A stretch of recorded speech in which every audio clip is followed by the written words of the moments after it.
हमने कुछ समय पहले ही देखा है कि कैसे जेल से ही फाइलों पर साइन किए जा रहे थे। संविधान हर जनप्रतिनिधि से ईमानदारी और पारदर्शिता की उम्मीद करता है। हम संविधान की मर्यादा को तार तार होते नहीं देख सकते। एनडीए सरकार भ्रष्टाचार के खिलाफ एक ऐसा कानून लाई है जिसके दायरे में देश का प्रधानमंत्री भी है।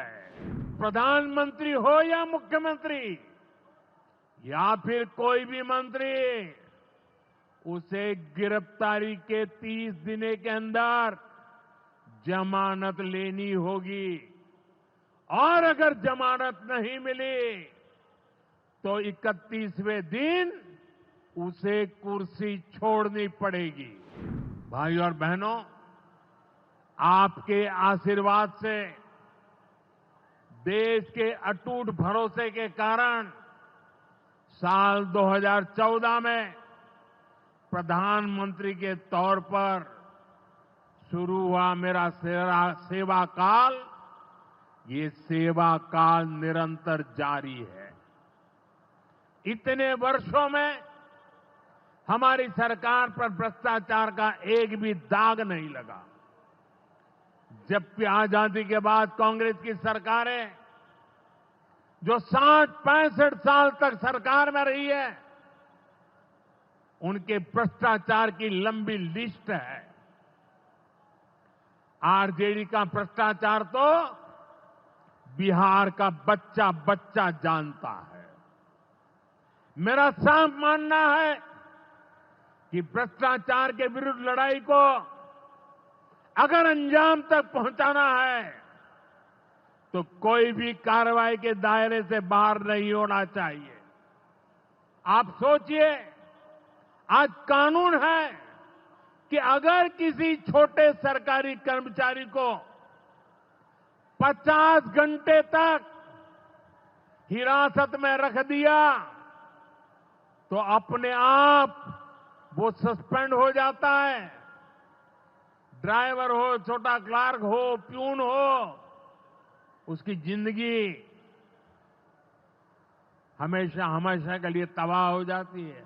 लेकिन अगर कोई मुख्यमंत्री है, कोई मंत्री है, कोई प्रधानमंत्री है, तो वो जेल में रह करके भी सत्ता का सुख पा सकता है। ये कैसे हो सकता है? हमने कुछ समय पहले ही देखा है कि कैसे जेल से ही फाइलों पर साइन किए जा रहे थे। जेल से ही सरकारी आदेश निकाले जा रहे थे। नेताओं का अगर यही रवैया रहेगा तो ऐसे भ्रष्टाचार के विरुद्ध लड़ाई कैसे लड़ी जा सकती है? साथियों, संविधान हर जनप्रतिनिधि से ईमानदारी और पारदर्शिता की उम्मीद करता है। हम संविधान की मर्यादा को तार तार होते नहीं देख सकते। इसलिए एनडीए सरकार भ्रष्टाचार के खिलाफ एक ऐसा कानून लाई है जिसके दायरे में देश का प्रधानमंत्री भी है। इस कानून में मुख्यमंत्री और मंत्रियों को भी शामिल किया गया है। जब ये कानून बन जाएगा तो प्रधानमंत्री हो या मुख्यमंत्री या फिर कोई भी मंत्री, उसे गिरफ्तारी के 30 दिन के अंदर जमानत लेनी होगी और अगर जमानत नहीं मिली तो 31वें दिन उसे कुर्सी छोड़नी पड़ेगी।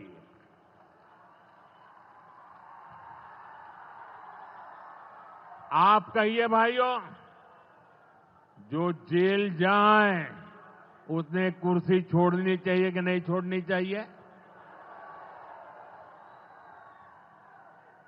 क्या वो कुर्सी पर बैठे रह सकता है क्या? क्या वो सरकारी फाइलों पे साइन कर सकता है क्या? क्या जेल में से कोई सरकार चला सकता है क्या? और इसलिए ऐसा सख्त कानून बनाने की तरफ हम आगे बढ़ रहे हैं। लेकिन साथियों, ये आरजेडी वाले, ये कांग्रेस वाले, ये लेफ्ट वाले इस कानून का विरोध कर रहे हैं।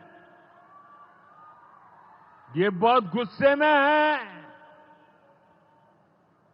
और कौन नहीं जानता उनको किस बात का डर है। जिसने पाप किया होता है वो अपने पाप को दूसरों से छुपाता है, लेकिन खुद को भीतर से जानता है कि क्या खेल खेला है। इन सब का भी यही हिसाब है। ये आरजेडी और कांग्रेस वाले कोई बेल पर बाहर है, कोई रेल के खेल में अदालत के चक्कर लगा रहा है, और जो जमानत पे बाहर घूम रहे हैं भी आज इस कानून का विरोध कर रहे हैं। इन्हें लगता है कि अगर जेल चले गए तो इनके सारे सपने चकनाचूर हो जाएंगे, और इसलिए सुबह शाम ये लोग मोदी को भांति भांति की गाली दे रहे हैं और इतने बौखलाए हुए हैं कि इस जनहित के कानून का विरोध कर रहे हैं। हमारे राजेंद्र बाबू, बाबा साहब आंबेडकर ने कभी सोचा भी नहीं था, कभी कल्पना भी नहीं की होगी कि सत्ता के भूखे लोग भ्रष्टाचार करेंगे और जेल जाने पर भी कुर्सी से चिपके रहेंगे। लेकिन अब भ्रष्टाचारी जेल भी जाएगा और उसकी कुर्सी भी जाएगी। भारत को भ्रष्टाचार से मुक्त होने का संकल्प देश के कोटि कोटि लोगों का है। ये संकल्प सिद्ध होकर रहेगा।